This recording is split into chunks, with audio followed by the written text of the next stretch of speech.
Amy, let me tell you about a magical place that is so exactly designed to be enclosed space, year-round fun for the whole family that I bet you already know what I'm going to say before I even say the name. Let's say it together on 3. 1, 2, 3.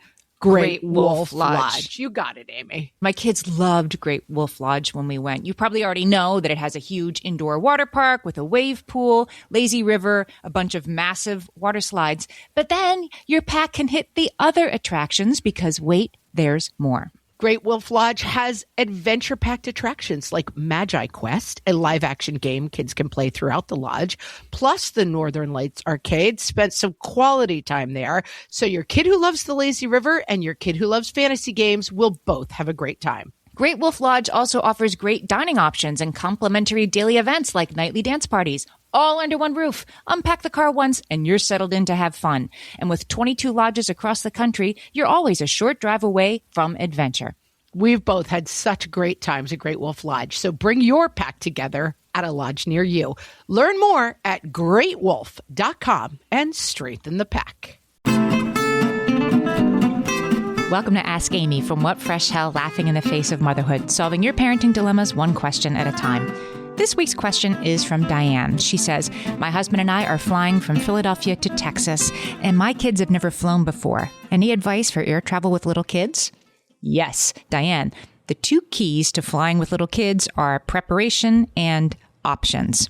The first thing for preparation, whenever I fly, I like to go to seatguru.com, SEATGURU. You can usually find out way more information about what your plane is going to look like than even the airline sites and apps give you. You can find out, like, is your seat a weird one, in which case you should maybe change it because there's user reviews. You can also find out whether you're going to have power at your seats, whether you're going to have seat back entertainment. Very important things to know with kids, right? Now, if your kids are 2 or younger, they're not going to be that interested in the seat back entertainment, but it's still good to know that it's a possibility. You can't depend on the seat back entertainment, if you feel me, even if Seat Guru says you're good, because how many times have you gotten on a plane and they say like, oh, sorry, there's a problem and it's not working? I mean, more than once, right? So you always have a backup. Always have something that your kid is willing to watch, and hopefully many episodes of it downloaded onto your phone already from Netflix or Amazon Prime, Apple TV, whatever app you use. And P.S., do that the night before, not when it's time to leave for the airport. If your kid is not wearing headphones a lot at home or earbuds, that's something you want to practice at home. Practice wearing the headphones so you're not that person annoying the whole plane when, your kid is watching something blasting on speakerphone. There's also a great list of apps. I'm putting the link in the show notes for this episode from Common Sense Media, best kids apps to download before a flight. Options, the apps are nothing, right? Get 6 of them and let your kid play. Ziploc bags are totally your friend for unexpected problems in the air. Bring a change of clothes for your kid. Bring a change of clothes for you. Learn from my mistake. Stick those in the carry-on. Put each one in a Ziploc bag. If you need to use the outfits, you can pull them right out, and you'll probably need the bag too, and there it'll be. I'd bring Clorox wipes for the trays in the seat, because why not? Throw some of those in a different Ziploc.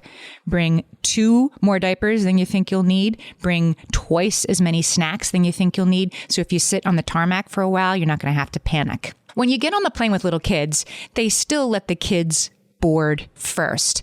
Maybe not as early as they used to, but they still say if you need extra time, you can get on. And, you do need extra time, especially if you're traveling alone with the kids. But it depends on the kids, because sometimes letting them toddle around the terminal and bang on the window and look at the planes and, look at the people is better. If you need the overhead space, get on first. If you've got 2 car seats and 2 kids and you're by yourself, get on first. If you have a kid who will really love a little extra attention from the flight attendants, who might want to go up front and see the cockpit, then yes, definitely get on first. But if you have like a 1.5-year-old that just wants to run, then maybe consider getting on last and max out that freedom time. Plan ahead for the takeoff and landing. I used to bring lollipops on planes because my kids were little. They couldn't choke on them because I could keep an eye on them. And they were too little to bite them, really. And they loved lollipops. They were very interesting and they were a novelty. And that was enough to distract them from that little bit of ear pain that they might be having during takeoff and landing. P.S. It's an incompatible behavior. You can't lick a lollipop and cry at the same time. See? So that worked pretty well for me. Bring stuff to do. Bring new stuff to do. Novelty is your friend. I don't mean 15 things. I mean one new book.